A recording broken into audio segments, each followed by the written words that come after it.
a estar regresando para atrás al Evangelio de Juan. Estamos estudiando el Evangelio de Juan y viendo, ¿verdad?, el punto de vista de Juan. Este es el punto de vista de Juan. Es un evangelio que no fue sinóptico, no es sinóptico. O sea, no va en acuerdo con los otros 3 evangelios en el sentido de que no concuerda con ellos en las mismas acontecimientos, pero sí está hablando de Jesucristo. Por algunos se han dicho que esta es una de las teologías de Juan, cómo Juan se expresa de Jesús, y son verdades que están en la Biblia dejadas con un propósito. El Evangelio de Juan fue escrito para la iglesia, para usted y para mí, para todos los que hemos creído en el Señor Jesucristo y que somos salvos y que nos debemos de interesar en conocer más a Jesús y no suponer nunca que Jesús fue, sino vamos a ver lo que las Escrituras nos enseñan y aprovechar de esta oportunidad que Dios nos ha concedido. Jesús nos muestra que Él es el buen pastor y no por un tiempo, sino como es visto en el Evangelio de Juan, en el capítulo 10, versículo 30, yo y el Padre uno somos. El Padre es eterno y así el Hijo es el Verbo que se manifestó en cuerpo, es eterno, sin culpa. Nos representó en la cruz. Jesús, el buen pastor, dio su vida por sus ovejas. Juan el apóstol en su Evangelio nos demuestra el propósito. El propósito lo podemos ver en el capítulo 20, versículo 30. Pero estos se han escrito para que creáis que Jesús es el Cristo, el Hijo de Dios, y para que creyendo tengáis vida en su nombre, vida eterna en su nombre. Así Juan el apóstol llevó peso para poder nosotros confiar que es verdad. ¿Cómo? Se hace la pregunta. Por evidencias también externas que podemos ver, como estos padres de la iglesia que podemos utilizar también, como Tertuliano en el 250 después de Cristo, como también Porfirio y Julián el apóstata, que objetaron la paternidad literaria de Juan el apóstol. Objetaron. A pesar de ser 2 implacables enemigos del cristianismo, lo que ellos confirman es de que ellos atacaron a Juan, que fue el autor de este evangelio, por en caso de que haya alguien que diga no fue Juan el escritor. Hoy veremos que aunque Jesús hizo señales delante de ellos, ellos en vez no quisieron creer. ¿Quién fueron estos? Estos fueron los judaizantes, los judíos en Jerusalén. Y no dejaron al pueblo tampoco creer, sino fueron estorbo. Ellos sirvieron como piedras de tropiezo para que el pueblo no se acercara a Jesús. Los milagros que hizo Jesús fueron para demostrar que fue lo que dijo y fue visto que fue. El versículo 38 dice, creed a las obras para que conozcáis y creáis que el Padre está en mí. Como fue visto en los capítulos, por ejemplo, en el capítulo 5, cuando usted vaya a ir a su Biblia, en el Evangelio de Juan, usted puede ver que en el capítulo 5, que vamos a ver hoy en esta mañana, va a desarrollar también esto un poquito más. Y también el capítulo 9, que fueron en Jerusalén. Este fue el contexto, este fue el lugar donde todo esto estaba aconteciendo. No fue en Galilea. Aquí en el Evangelio de Juan se está tratando en el tema y el contexto es ¿dónde? Jerusalén. Nunca se olvide de eso, ¿verdad? Cuando usted está hablando concerniendo este evangelio, esto aconteció en Jerusalén. Lo que está aconteciendo en el evangelio de Juan está aconteciendo en Jerusalén. Y estamos viendo que el Señor se manifestó, ¿verdad? Por palabra también. Y les mostró a ellos que Él era el Hijo de Dios, que Él era igual. Se igualó, se hizo igualmente como Dios. Esto lo hallamos en el capítulo 5 y el capítulo también 9. Esto nos afirma y nos enseña que Él es Dios. Dios el Padre lo había enviado y estaba con Él, más en vez lo acusaron de blasfemia, que de ellos era la pena de muerte. Ellos, vamos a ver el siguiente domingo, no este domingo, ¿verdad? Que lo habían acusado de una blasfemia. Vamos a definir esa palabra y vamos a ver lo que significa todo esto. Esto es para que nosotros, hermanos, en totalidad, con todo nuestro corazón, abracemos al verdadero Cristo. Abracemos al verdadero Cristo y abramos nuestro corazón al verdadero, no al falso. No queremos nosotros impresionarnos con uno que nosotros nos imaginamos, porque ese no es el que salva. Escuché una vez a un predicador decirlo y seguirlo con algunas citas bíblicas, ¿verdad? Que queremos abrazar al verdadero Cristo, no queremos abrazar a un falso. Queremos abrazar al que está en la Biblia, no al que usted está pensando que es Cristo. Usted quiere abrazar al verdadero, porque en el que es falso no hay salvación. Hay salvación solo en el verdadero. Y a veces esto requiere que nosotros nos humillamos. Vamos a ponernos en pie, hermanos, y vamos a abrir nuestras Biblias en Juan, en el capítulo 10, y vamos a leer la lectura que vamos a estar estudiando hoy en esta mañana. Les invito que abramos nuestras Biblias al capítulo 10 del Evangelio de Juan. Ya estamos casi a la mitad de este Evangelio. Y el siguiente domingo estaremos dando conclusión a este capítulo, y el primer domingo del mes de octubre estaremos entrando en la historia de Lázaro, que el Señor resucitó. El capítulo 10, versículo 22 hasta el 30. Celebrábase en Jerusalén la fiesta de la dedicación. Era invierno. Y Jesús andaba en el templo por el pórtico de Salomón, y le rodearon los judíos y le dijeron: ¿hasta cuándo nos turbarás el alma? Si tú eres el Cristo, dínoslo abiertamente.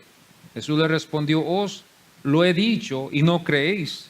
Las obras que yo hago en nombre de mi Padre, ellas dan testimonio de mí, pero vosotros no creéis, porque no sois de mis ovejas, como os he dicho. Mis ovejas oyen mi voz y yo las conozco y me siguen. Y yo les doy vida eterna y no perecerán jamás, ni nadie las arrebatará de mi mano. Mi Padre que me las dio es mayor que todos, y nadie las puede arrebatar de la mano de mi Padre. Yo y el Padre uno somos. Amén. Podemos tomar nuestros asientos. Vemos que ya estamos en otra fiesta, aunque es en el mismo capítulo y parece que es el mismo día o el siguiente día. Vemos ya que es otra fiesta. Aunque hubo duda de lo que dijo que fue, lo visto fue que lo fue. Aunque hubo duda de lo que dijo que fue, lo visto fue que lo fue. Juan 5:18, en el Evangelio de Juan, el capítulo 5, versículo 18, dice: porque no solo quebrantaba el día de reposo, sino que también decía que Dios era su propio Padre. Esto es lo que dice el Evangelio de Juan en el capítulo 5. Y también vemos en el versículo 19, donde dice igualmente. Lo que nos está dando a entender la Biblia es de que Jesús se hizo como Dios, y esto es algo muy difícil a veces de comprender para algunos. El versículo 21 dice también, haciéndose igual como Dios. ¿Cómo? Hacemos la pregunta, ¿cómo puede ser que esto es así? No somos ignorantes, no somos hermanos párvulos, ni tampoco estamos ignorando el texto, ¿verdad? Y nos atrevemos a veces a hacer esa pregunta, pero ¿cómo pudo ser esto? Porque claro, si somos ignorantes, párvulos, podemos quizás confiar y creerlo así nomás. Cuando usted se pone a pensar, y no es pecado, usted va a decir, pero ¿cómo fue este caso así? El versículo 22 dice todo, todo. Esa palabra todo abarca todo. Esa palabra abarca todo en total. No hay una parte, no hay un porcentaje que queda fuera, no, es todo, todo. Juan 5, 19 y 30, esto es lo que vamos a estar viendo un poquito más después, y estaremos dándonos cuenta, ¿verdad?, el significado de esto. Juan 10, versículo 22, es muy interesante que ellos también estaban celebrando. hoy este día muchos van a celebrar, muchos mexicanos, ¿verdad? Se van a reunir y van a estar celebrando en los parques o en algún lugar en este día, ¿verdad? Este día festivo para ellos. Y podemos imaginarnos hoy también cómo fue la impresión que dejaron ellos también, los judíos, cuando se reunieron también para celebrar este día que se llamaba de la dedicación. Esta fiesta, ¿verdad?, que ellos celebraban, era una fiesta que ellos celebraban siempre y una fiesta que todavía ellos siguen celebrando. Era el día de la celebración de la dedicación. ¿Qué significa esto? La fiesta de las luces, Hanukkah. Ese es el día que estamos hablando aquí. El día de la dedicación es el día Hanukkah. Yo no sé si ustedes han oído de este día judío, pero todavía se sigue celebrando y es en el día diciembre 25. El día diciembre 25 es cuando estos judíos se reúnen también para celebrar. ¿Y cuál fue la razón? Era una celebración de 8 días. Inicia el 25 de este mes. Kislev es el mes, ¿verdad?, que ellos se reunían en ese mes judío, Kislev. Y la historia va que su principio fue en el 164 antes de Cristo, cuando Judas Macabeo purificó el templo que había sido profanado. Fíjese bien, era el templo de ellos que fue profanado por este Antíoco Epífanes. Este Antíoco Epífanes fue el que profanó este templo, sacrificando algo que no estaba bien para que él hubiera sacrificado. Y la historia es muy preciosa. Nos damos cuenta que Judas Macabeo resistió esto y no permitió que siguiera así. Y por esa razón este día se seguía celebrando por la victoria que este Judas Macabeo les había dado a ellos. Y esta era la celebración en que ellos iban a estar ahí en ese día de la dedicación. Ahora ya sabe que este día era ese día de la dedicación, el día de las luces, el día donde ellos se reunían. El mes era para nosotros hoy, en el mes diciembre, en el día 25. Y cada hogar judío se iluminaba, como hoy en día la Navidad. Cuando vemos nosotros la Navidad, hay muchas lucecitas, pues ellos también así lo mismo hacían. También ellos encendían muchas luces y ellos podían también participar de esa victoria. Cada hogar judío se iluminaba y se repetía la historia de los macabeos. Esta es una palabra que quizás algunos de ustedes la han oído, los que son les gusta leer, que les gusta estudiar la historia. Ustedes se van a dar cuenta de estos, los macabeos. Para beneficio de los niños, ellos seguían esta costumbre, dándole gracias a Dios siempre por esa gran victoria que Judas Macabeo les había concedido, que Dios les había concedido por medio de este Judas Macabeo. Se corresponde igual al tiempo de Navidad, a la Navidad cristiana. Los acontecimientos no siguieron inmediatamente. Se cree que esto no fue seguidamente. Cuando vemos nosotros las fiestas que ellos tuvieron, fueron 3 meses después del mes que habían ellos estado celebrando el Día de los Tabernáculos. 3 meses después aconteció esta fiesta, la dedicación. Y todo el pueblo judío, hermano, estaba enterado de esta fiesta. Y se dice que no todos iban a Jerusalén, pero Jesús estaba en Judea y él quiso estar en su ciudad de Jerusalén. Él quiso estar allí. Era 3 meses después.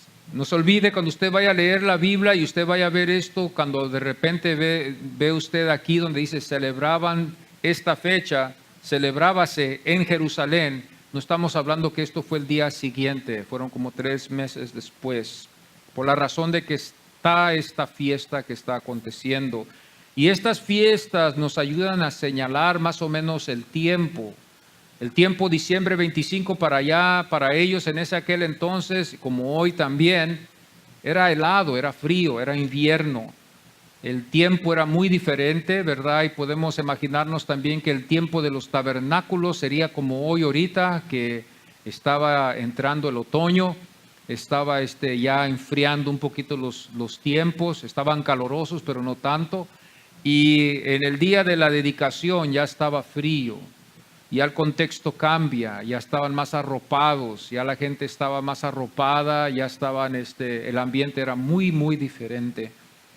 La celebración no llamó para que ellos fueran a Jerusalén, mas Jesús fue. Él estuvo allí en Judea, Él estuvo ahí por mucho tiempo. Esto ya era en sus últimos meses que quedaban. Y dice la palabra en el capítulo 10, versículo 23, y Jesús andaba en el templo. Jesús estuvo en la fiesta de la dedicación. Jesús estuvo en el templo, en el pórtico de Salomón. Algo muy interesante, que también este pórtico de Salomón fue algo que había existido del templo anterior, que había sido el templo de Salomón.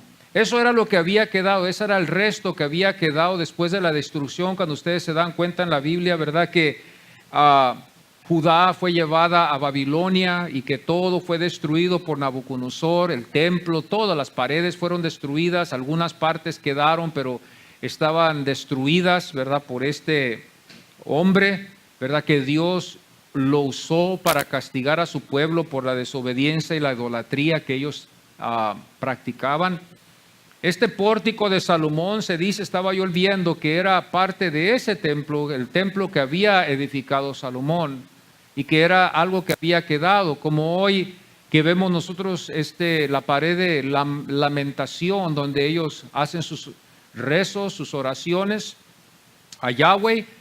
Así era este pórtico de Salomón que había quedado, tenía mucha historia, para ellos era algo consagrado, algo sagrado, y no fue destruido, porque ya no existe, no fue destruido hasta que Tito de Roma destruyó, ¿verdad?, toda Jerusalén en el año 70. Cuando ustedes se dan cuenta, del año 70 fue cuando totalmente se destruyó el templo de Herodes, que fue para los judíos, que no se ha podido levantar un templo hasta la fecha.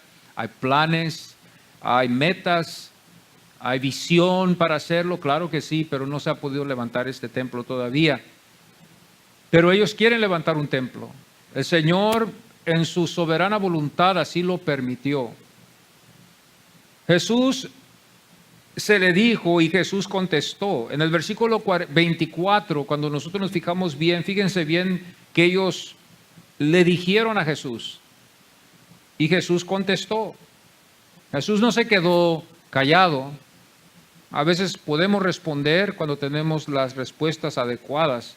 Jesús había anteriormente afirmado lo que ellos le habían dicho. Cuando nosotros vemos el texto y nos damos cuenta nosotros, hermanos, ya que estamos estudiando aquí, el versículo 24 lee, y le rodearon los judíos y le dijeron, ¿hasta cuándo nos turbas el alma? Si tú eres el Cristo. Estaba yo viendo y examinando esto, que este nombre de Cristo, hermanos, era algo que el Señor no quiso causar conmoción. Por eso Él no dijo nada en esto concerniendo aquí con este título de Cristo. Porque los que estudian bien el texto se dan cuenta de que no dijo de que Él era el Cristo, no lo dijo directamente. Entonces nosotros podemos decir, entonces si no lo dijo es por la razón de que no lo fue. Por eso Él se quedó en silencio aquí en este caso. Podemos decir eso, pero ese no fue el caso. El caso fue diferente. Se cree que si Él hubiera confesado de que Él era el Cristo, se cree de que hubiera causado una grande conmoción entre el pueblo, así como había causado en Galilea, no con malas intenciones, claro, pero nosotros como por naturaleza, como somos humanos, ellos estaban esperando el Mesías y estaban esperando esta libertad. Si Jesús hubiera dicho yo soy y hubiera dado la impresión de que Él era el Cristo, el pueblo todo se hubiera levantado y en ese momento hubiera sido considerado como algo que hubiera sido en contra de Pilato. Entonces aquí hubiera cambiado el contexto y hubiera sido un poquito diferente, porque hubiera sido alguien que estaba en contra de Pilato, que estaba para hacerle frente al gobierno romano y se hubiera, si podemos decirlo así, armado una guerra. Entonces el Señor aquí no dice nada concerniendo el texto. Cuando usted lo lee bien, usted se da cuenta que el Señor les da a entender, pero Él nunca directamente les dice. Y esto es lo más precioso de las palabras que están escritas en el Evangelio de Juan, que Él nos da a entender. Y dice el versículo 25, Jesús le respondió, os lo he dicho y no creéis. ¿Qué les había dicho?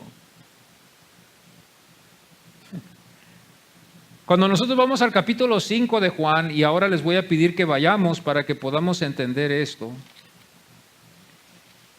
El Señor ya les está explicando lo que Él fue. Aquí en este contexto, aquí en este capítulo 5, cuando usted lo va a leer, lo que la Biblia nos va a enseñar en el versículo 17, y Jesús le respondió, mi Padre hasta ahora trabaja y yo trabajo. Es lo que les dijo Jesús. Usted tiene que, hermano, a entender, ¿verdad? El que creía en Él rápidamente podía entender el significado de estas palabras que el Señor les dijo. Los que no creían en Él, esto iba a ser considerado una blasfemia. El 18 dice, por esto los judíos aún más procuraban matarle. Estos son los que no creían. Porque no solo quebrantaba el día de reposo, sino que también decía que Dios era su propio Padre, haciéndose igual a Dios. Fíjense bien, un hombre hablándoles a ellos, diciendo que Él es igual que Dios, que Él es uno. Respondió entonces Jesús y les dijo, de cierto os digo, no puede el Hijo hacer nada por sí mismo, sino lo que ve hacer al Padre, porque todo lo que el Padre hace, también lo hace el Hijo igualmente. Fíjense bien la palabra igualmente. Estamos hablando de potencia, igualmente que Dios. Un hombre igualmente que Dios. Esto iba a requerir fe. Esto iba a requerir fe de ellos para creerlo, que no lo fue así. De que un hombre de Nazaret, sabemos nosotros que él había nacido en Belén, pero que había venido para ellos de Nazaret, de Galilea, y que había venido a Jerusalén a decirles que Él era el Mesías y que Él era igual que Dios. Porque el Padre ama al Hijo y le muestra todas las cosas que Él hace, y mayores obras que ésta le mostrará, de modo que vosotros os maravilléis. Esto es lo que el Señor les está hablando ahorita. Yo ya les dije, esto era lo que les había dicho. Esta era la enseñanza que ellos ya sabían. Y nosotros nos damos cuenta que cuando Él estuvo en Jerusalén siempre estaban atacando. El versículo 21 del capítulo 5 de Juan dice, porque como el Padre levanta a los muertos y les da vida, así también el Hijo a los que quiere da vida. Estas eran las palabras que el Señor les había dicho. Y después nos damos cuenta que cuando vayamos nosotros al capítulo 11, lo que dice aquí se va a manifestar con Lázaro. Y vamos a ver nosotros el más grande milagro donde revive a este muerto después de 4 días, no de 3, después de 4 días. De 3 días se podía levantar a uno y podría verse, ¿verdad? Se podía haber creído, pero ya después de 4 días de haber estado muerto ya era algo imposible. Ya para ellos supuestamente eso ya era imposible de poder levantar a un muerto, pero Jesús lo llama, lo levanta y demuestra aquí, confirma lo que Él había dicho aquí en el versículo 21. Pero aquí es solamente lo que Él les está hablando. Ellos todavía no lo habían visto. Lo había hecho Jesús en algunos otros casos, pero aquí no lo había hecho todavía con Lázaro. Lázaro iba a ser el instrumento que iba a usar Dios. Porque el Padre a nadie juzga, sino que todo, aquí está la palabra, todo el juicio, dio al Hijo. Entonces nosotros podemos confiar en las palabras que Jesús dijo, que todo juicio, toda autoridad es dada al Hijo. No hay que dudar en nivel. No le dio un nivel parcial, no le dio una parte, no le dio nomás una porción, le dio todo. Para que todos honren, este es el plan, que todos honren al Hijo como honran al Padre. Honras tú al Padre, honras tú a Dios, tienes que honrar al Hijo también igual. Si tú adoras a Dios, tienes que aceptar al Hijo. Este es el Evangelio de Juan, como Juan dijo, el que cree en el Hijo, cree en el Padre y tiene al Padre. El que no cree en el Hijo no tiene al Padre y no cree, porque no tiene al Hijo. Este es el mismo mensaje que Jesús les enseñó a ellos.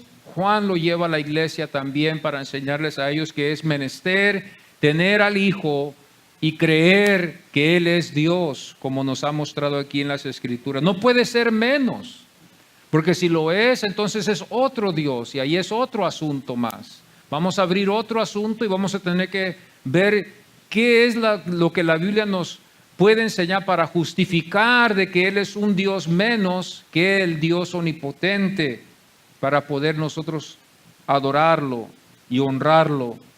De cierto os digo que el que oye mi palabra y crea al que me envió tiene vida eterna y no vendrá a condenación, mas ha pasado de muerte a vida. Esta es la fe en Cristo Jesús.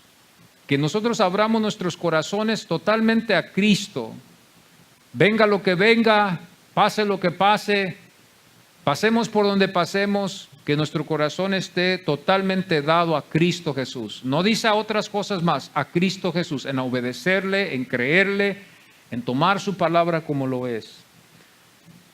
El 26 dice, porque como el Padre tiene vida en sí mismo, así también ha dado al Hijo el tener vida en sí mismo. Fíjense, interesante. A nosotros Dios nos impartió vida. Dios nadie le impartió vida, Él es vida. Y aquí estamos viendo que el Hijo dice, yo también soy como el Padre, a mí nadie me dio vida, yo soy vida, yo tengo vida para dar, impartir. Un hombre viene a ellos para que ellos creyeran esto. Esto no lo iban a creer ellos tan fácil. Ellos estaban buscando un Mesías y la historia nos cuenta, y ellos también lo dicen, que ellos el Mesías que estaban buscando hallar era un Mesías que los iba a liberar de la opresión de los romanos. Ellos no estaban buscando ver un Mesías que iba a venir a hablarles como Jesús les habló. Por eso ellos no aceptan esto. Ellos lo aceptan como esto, como un fracaso. Ellos no lo respetan, no lo honran, no lo consideran, porque ellos están esperando un Mesías que va a venir a cumplir la obra que ellos quieren que Él cumpla, que los saque de la opresión, que traiga a todos los israelitas que estuvieron desparcidos del norte, que todos los reúna en Jerusalén y que todos puedan regresar para atrás a lo que fueron antes. Esa es la meta que el Mesías que ellos esperan debe de cumplir, de reunir a todo Israel, todos los que fueron dispersados en todo diferente lugar, reunirlos todos en Israel. Fíjese qué tarea tan grande, restaurar el templo otra vez, restaurar todo lo que ellos hicieron, llevarlos a un nivel alto políticamente hablando también, siendo ellos los superiores como fueron con el rey David. Cuando David fue el rey, nadie podía hacerles frente a ellos. Ellos tenían a Dios con ellos, Jehová estaba con ellos. Y ese es el nivel que este Mesías tiene que llegar, y ese es el Mesías que ellos no vieron en Jesús. Por esa razón ellos rechazaron a Jesús. Pero Jesús está ofreciendo vida eterna. El plan es que Él vino a ofrecer vida eterna. El 27 dice, y también le dio autoridad de hacer juicio por cuanto es el Hijo del Hombre. Y no os maravilléis de esto, porque vendrá hora cuando todos los que están en los sepulcros oirán su voz. Este iba a ser Lázaro. Y los que hicieron lo bueno saldrán a la resurrección de vida. Lo hace claro Jesús. Aquí no hay ninguna distinción. Aquí no hay mucho que tener que interpretar. El Señor dice, los que hicieron bueno van a resurrección de vida, los que hicieron malo a resurrección de muerte. Y nos da la impresión de que las obras, ¿verdad?, son las que salvan aquí, pero no ese es el caso, porque entonces estuviéramos aquí por las obras. Pero ustedes saben muy bien, los que hemos leído la Biblia, que en Efesios el apóstol Pablo, Dios le reveló que no fue por obras para que nadie se jacte. Nadie se puede jactar por obras. Entonces, ¿qué significa esto? Esto significa de que nosotros somos salvos. Y los que hicieron lo bueno saldrán a la resurrección de vida. Los que están en Cristo entrarán a la resurrección de vida, estarán en la resurrección de vida. No hay más, no hay otro supremo sacrificio. Nuestros sacrificios, nuestras obras no son nada. Y luego Jesús sigue. No puedo yo hacer nada por mí mismo, según oigo, así juzgo, y mi juicio es justo, porque no busco mi voluntad, sino la voluntad del que me envió, la del Padre. Si yo doy testimonio acerca de mí mismo, mi testimonio no es verdadero. Otro es el que da testimonio acerca de mí, y sé que el testimonio que da de mí es verdadero. Vosotros enviasteis mensajeros a Juan, y él dio testimonio de la verdad. Porque yo no recibo testimonio de hombre alguno, mas digo esto para que vosotros seáis salvos.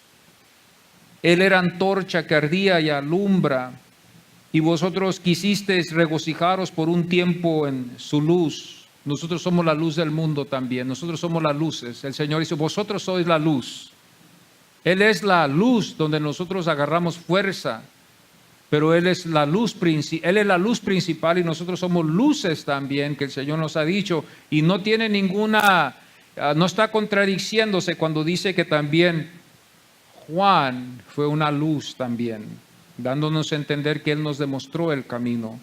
Mas yo tengo mayor testimonio, dice el versículo 36, que el de Juan, porque las obras que el Padre me dio para que cumpliese, las mismas obras que yo hago, dan testimonio de mí, que el Padre me ha enviado. Y aquí voy a dejarlo, porque podemos seguir hasta el 46, pero vemos aquí que las obras que Él iba a hacer, iban a dar testimonio de que Él era el Hijo de Dios. Ellos habían afirmado antes igual y después también. En el capítulo 11, más después, nos vamos a dar cuenta nosotros que hubo una pregunta de ellos. Vamos al capítulo 11 de Juan, y en el versículo 47, la Biblia nos enseña aquí en esta historia, dice, entonces los principales sacerdotes y los fariseos reunieron el concilio y dijeron, ¿qué haremos? Porque este hombre hace muchas señales. Entonces ellos sabían que esto estaba afirmando la fe en el pueblo y también iba a servir como obstáculo también para ellos, los enemigos de Jesús, estas obras que Él estaba haciendo. Las afirmaciones se ven también en el capítulo 12, versículo 37, cuando vemos el Evangelio. En el versículo 37 dice, pero a pesar de que había hecho tantas señales delante de ellos, después de que el Señor había hecho tantas cosas por ellos, ellos siguieron en incredulidad.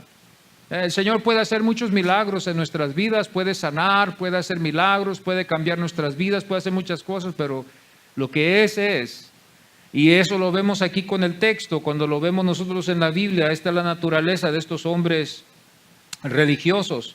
Pero a pesar, dice el versículo 37, pero a pesar de que había hecho tantas señales delante de ellos, no creían en Él. Fíjese, y usted dirá, bueno, si Él hubiera hecho un señal conmigo, yo ya lo hubiera creído. Si Él hubiera sanado mi cuerpo, yo hubiera sido un seguidor de Él. Pero ellos vieron muchas señales, pero aún así no quisieron creer. Las afirmaciones que afirmaban su deidad, no su carácter, su deidad era las obras. Las obras las vemos en el capítulo 14, eso es lo que daba testimonio de que Él era Dios. El versículo 11 dice, creedme que yo soy en el Padre y el Padre en mí, de otra manera creedme por las mismas ¿qué? Obras. Aquí son las obras. Y esto es lo que a veces los lobos usan también para querer engañar al pueblo, para decirle, hay obras, hay que tener mucho cuidado. Las afirmaciones demuestran lo que fue. Las afirmaciones demuestran lo que fue. Jesús les mostró la conducta y espíritu que sus ovejas tuvieron. Nosotros vamos a dar el contraste a todo esto, hermanos, porque nos vamos a dar cuenta nosotros que va a ser totalmente diferente al carácter de las ovejas. Ellos no creyeron, vieron las obras, dudaron, vieron muchos milagros, no creyeron. Nosotros también igualmente vemos los señales que nos enseñan las Escrituras y a veces acontecimientos que acontecen en nuestra vida y creemos en Jesús. Y lo tomamos por su palabra de que Él es lo que Él dijo que es y es suficiente para creer en Él. No hay necesidad de deidades, no hay necesidad de otras imágenes, no hay necesidad de otras tradiciones para ayudarnos a la salvación eterna con el Señor. Solamente basta con Jesús. Basta que nuestra vista esté en el autor de nuestra fe, que es Jesús. No hay necesidad de otras cosas más. Jesús es lo suficiente. Jesús les mostró la conducta y espíritu que sus ovejas tuvieron. ¿Cuál fue esa? Eso lo hallamos en Juan 10, en el versículo 4. Le siguen. Así como usted lo sigue, yo lo sigo. Somos ovejas del Señor. Lo seguimos hasta la muerte.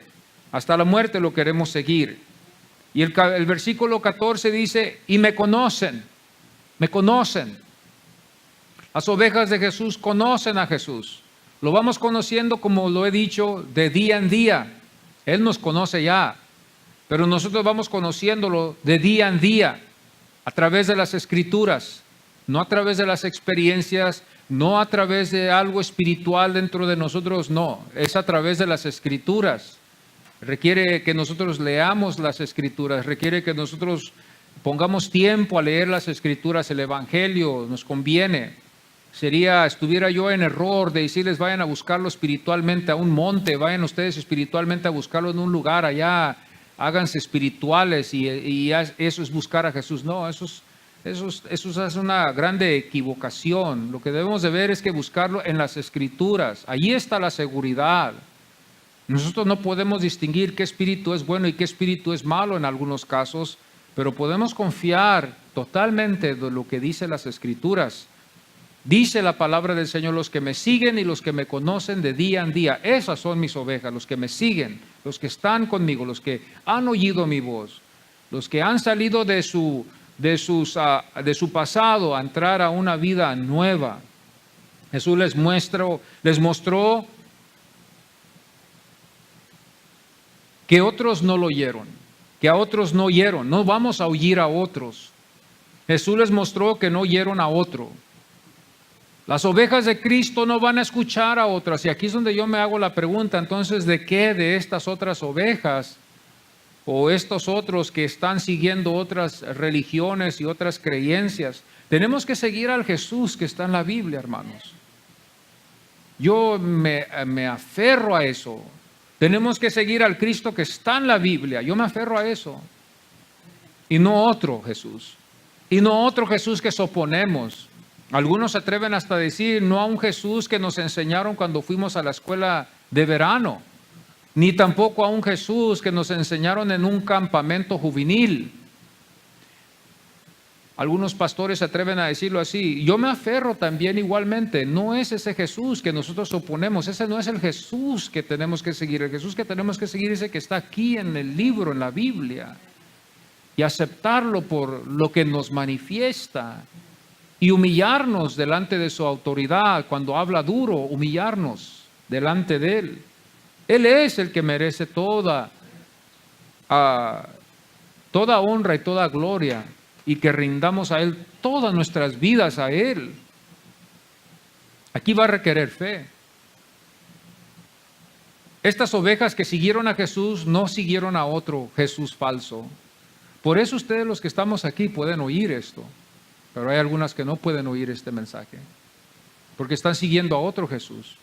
Se ofenden, se sienten mal, les molesta de estar equivocados y seguir un Jesús que ellos suponen, pero el que no está en las Escrituras. El que está en las Escrituras nos habla muy diferente. Jesús les mostró a ellos también, a estos que no eran incrédulos, que no tan solo sus ovejas lo iban a seguir, pero que también iba a ser nomás un solo rebaño. Jesús les mostró que iba a ser un solo rebaño. ¿Dónde dice esto? En el versículo 16, donde dice, y había un rebaño y un pastor. Y había un rebaño y un pastor. Hay un rebaño, hay un pastor, solamente. Y ese único pastor es Cristo. Y Pablo más después también lo expresa también en una de sus epístolas, que nomás hay un Dios, una fe, un bautismo y un Señor. Hay mucha controversia con el bautismo, porque cuando ya uno empieza a realizar esto y verlo en la Biblia, uno se hace preguntas, y digo, pero ¿cómo?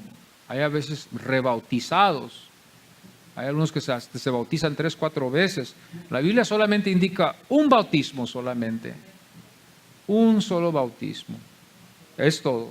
No hay bautizos, no hay 3, 4 bautizos. Hay un bautismo verdadero solamente. Y hay solamente un Dios. Hay una fe solamente y hay un Señor solamente. Jesús les mostró que Él fue la verdad. ¿Cuándo? Cuando vemos nosotros el capítulo 18, versículo 37, dice, todo aquel que es de la verdad, oye la voz. No todos podemos oír la verdad, nos ofendemos. Nos sentimos mal cuando oímos la verdad. Hay mucha gente que no les gusta la verdad. Lo siento.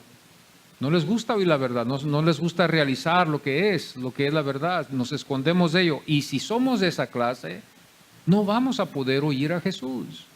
No vamos a poder resistir, no vamos a poder oír las palabras de Jesús porque son duras a nuestra alma. Son duras, pero dulces al mismo tiempo. Son dulces, pero son duras las palabras del Señor. Cuando leemos la Escritura y nosotros tenemos un tiempo con el Señor en esta devoción que tengamos nosotros los días que tenemos devociones en la mañana, en la tarde, en la noche, y leemos los Evangelios, vemos que las palabras del Señor fueron duras, pero dulces también al mismo tiempo, una verdad dulce. Juan 10, 26, ya para terminar, les dice, pero vosotros no creéis.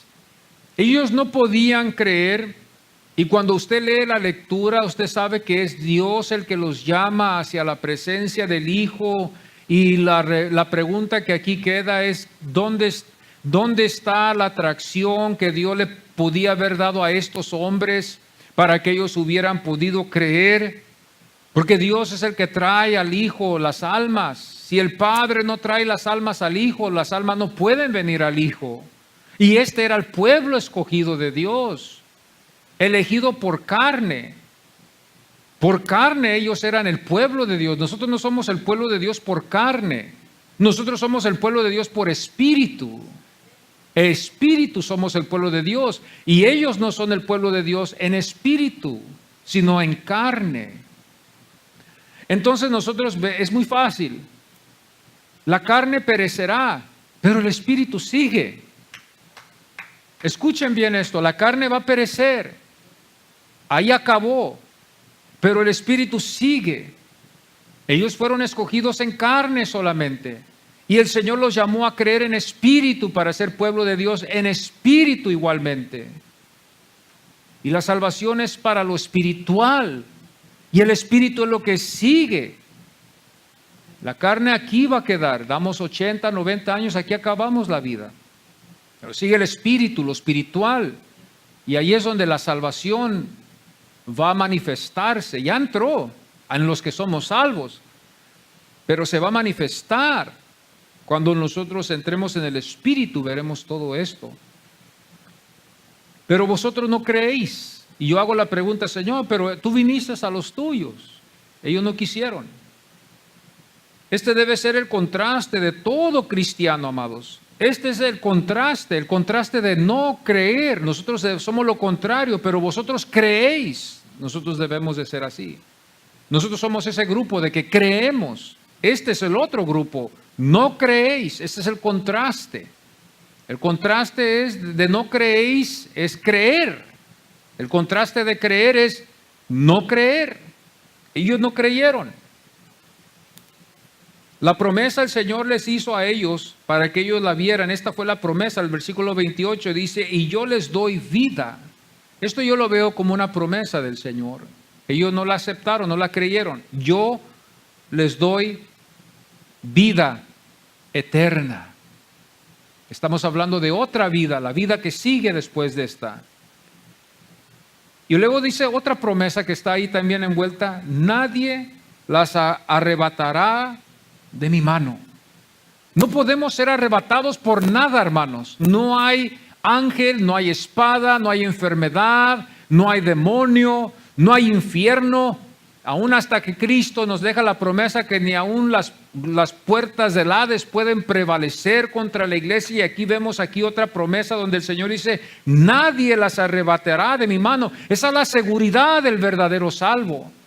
Esa es la confianza, ese es el sello que el Señor les deja a ellos de no dudar de que hay una seguridad, hay una confianza, hay una estabilidad eterna para el que cree en el Señor con todo su corazón y con un sincero corazón. Nadie puede arrebatar su alma de la mano del Señor. Nadie. Esta fue la promesa, doy vida y nadie me las va a poder arrebatar. Esta fue la grandeza del Padre y no de las ovejas. Esto no nos queda a nosotros. Esta es una promesa del Señor, no de nosotros. Esta no es algo que nosotros podemos hacer. Nosotros no podemos hacernos que no nos arrebaten, porque si Dios quiere que nos arrebaten, nos va a arrebatar. No podemos nosotros contra el enemigo. El enemigo vendrá, querrá destruir, querrá desanimarnos, querrá hacer muchas cosas, pero si Dios está en el negocio, el enemigo no puede hacer nada con nuestras almas, hermanos. Nada. Nada. El versículo 29 dice, es mayor que todos. Dios es mayor que todos. Esta fue la conclusión del caso. El versículo 28, nadie las arrebatará de mi mano. Esta es la confianza que usted y yo debemos de tener. Cuando nos vayamos a la casa hoy, podemos ir con esta confianza. Yo soy salvo, no me siento bien, hay problemas, llego a la casa, veo la realidad, hay viles, hay problemas, hay dificultades, hay problemas con mis familias, hay problemas con mis hijos, hay problemas en el hogar. Usted puede confiar que aunque haya problemas, eso no significa que usted no es salvo. Si usted en verdad ha creído en Cristo Jesús, usted es salvo.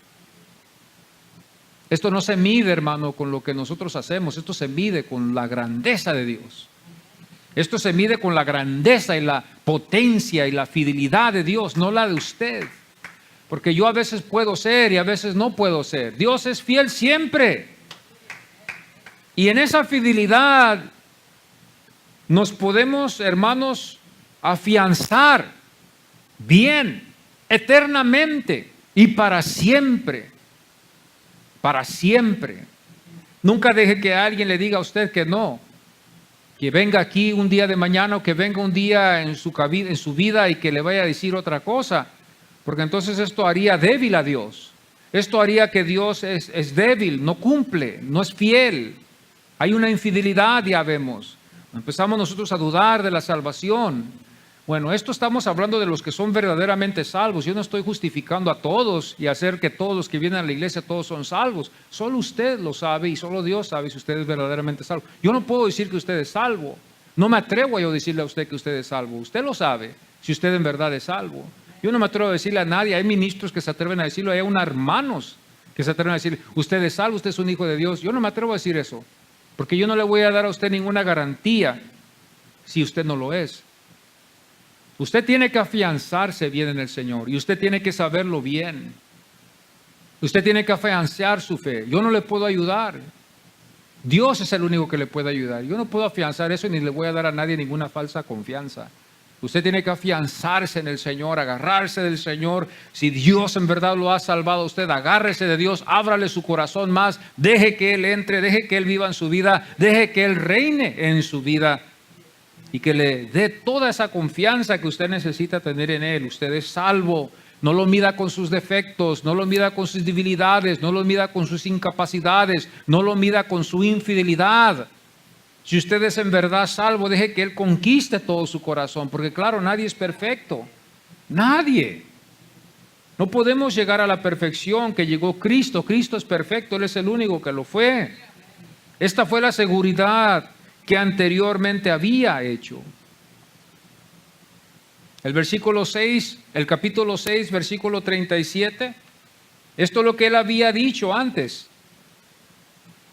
Capítulo 6, versículo 36 dice, todo lo que el Padre me da, vendrá a mí. Fíjese bien, esto es lo que me pone a mí a pensar, ¿por qué este pueblo resistió si Dios lo había traído a ellos? Jesús. Todo lo que el Padre me da vendrá a mí y el que a mí viene no le echo fuera. Esta es la seguridad del cristiano. Sí, es la seguridad. No me atrevo yo a decir hay una inseguridad ni infundir inseguridad. Oh hermano, usted tiene que hacer algo en la iglesia. Oh hermano, si usted no está en la iglesia. Oh hermano, si usted no lee la Biblia. Oh hermano, si usted no ora, ya perdió usted su salvación. Yo no sé, quizás algunos pueden leer la Biblia, pueden orar, pueden conocer la Biblia muy bien y están perdidos. Pero la seguridad se halla solamente en Cristo. Yo busco a Cristo, yo busco mi camino a Cristo. Yo busco la senda que me lleve a Cristo. El versículo 39 dice en este mismo capítulo, y esta es la voluntad del Padre, el que me envió. ¿Qué es la voluntad? Que de todo lo que me diere, no pierda yo nada. Entonces, para los que creen que pueden perder su salvación, ustedes están hablando en contra de lo que Jesús dice. El que cree en eso, estás hablando en contra de lo que dice Jesús. Cuando Jesús habla aquí, hace una seguridad y dice, nada voy a perder. Entonces, si usted dice, no, hermano, pero que se puede perder, eso fue esto, eso fue el otro. Bueno, entonces usted lo que está haciendo es que se está poniendo un argumento con Jesús como lo hicieron estos judíos. Y claro, usted tiene el derecho, pero usted va a perder porque el Señor ya dice, podemos confiar en lo que el Señor ha dicho. No pierdo yo nada. Nada se va a perder de lo que mi Padre me dio, lo que el Espíritu Santo trajo a mí un día, lo que el Espíritu Santo sacó del mundo a traerlo a la maravillosa luz de Dios, de Jesús. Nada lo voy a perder. Es mío. Está sellado con mi Espíritu. Está marcado con mi sangre. Es mi propiedad. No está en la debilidad, no está en sus fuerzas, no está en su fidelidad, no está en sus obras, no está en nada de eso. La salvación no está colgando sobre eso. Si así hubiera sido el caso, hermano, aquí estuviéramos todos, a veces sí, a veces no, a veces sí, a veces no. Hubiera sido un grande problema, una grande inseguridad. Esta fue la seguridad a las ovejas. Esta es nomás las palabras de Jesús que le habla a las ovejas en esta mañana. Que hay una seguridad total. Pablo también nos enseña que él también creyó esto. ¿Sería, hermanos, que nosotros hablamos otra doctrina cuando nosotros empezamos a hablar de que podemos perder la salvación y entenderlo así? Cuando nosotros empezamos a hablarlo así, que se puede. Esas almas que se alejan, Dios, el Señor nos enseña que debemos ir a rescatarlas. Y no hacemos ese trabajo. Yo por eso me humillo. ¿Usted lo hace? ¿Lo vamos a hacer hoy en esta tarde? No.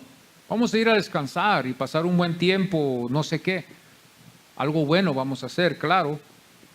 Pero esas almas que se descarrían, debemos de llamar, si son del Señor, debemos de llamarlas para atrás. Es un trabajo grande, grande. El versículo 3 del capítulo 3 de Colosenses, los invito a que vayan a sus Biblias también y vean aquí en Colosenses capítulo 3, versículo 3. Esta es la confianza, esta es la seguridad de las ovejas. Esto es lo que los que estaban en contraste a los que no creían, esta era la seguridad para ellos. Colosenses.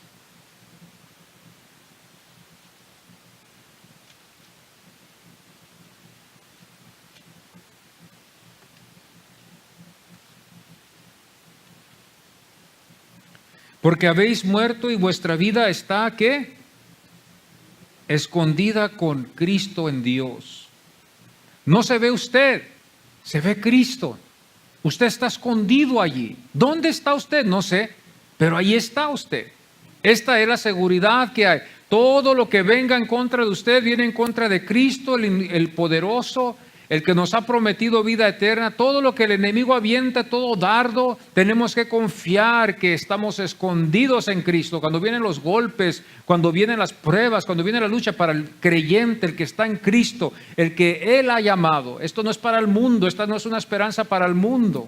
El mundo tiene su esperanza temporal, nuestra es eterna.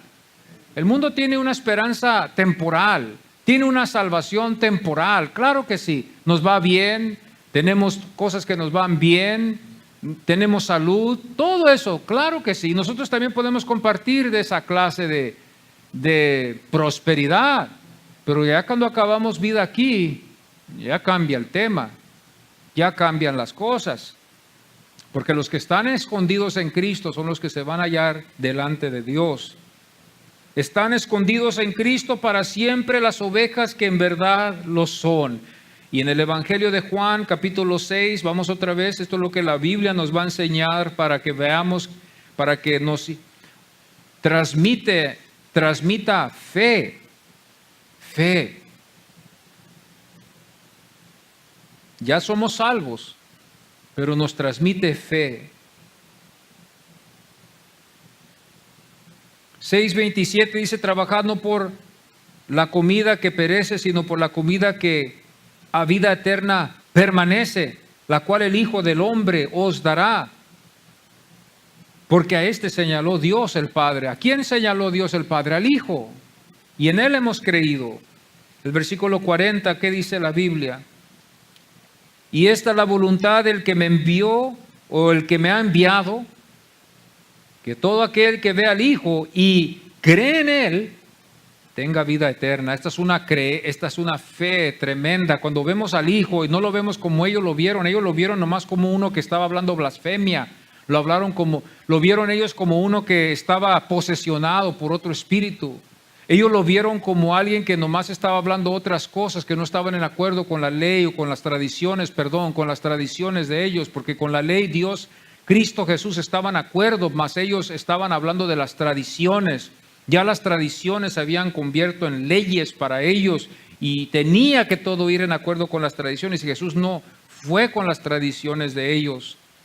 Primera de Juan, vamos a ver lo que nos enseña otra vez la Biblia. 2:25.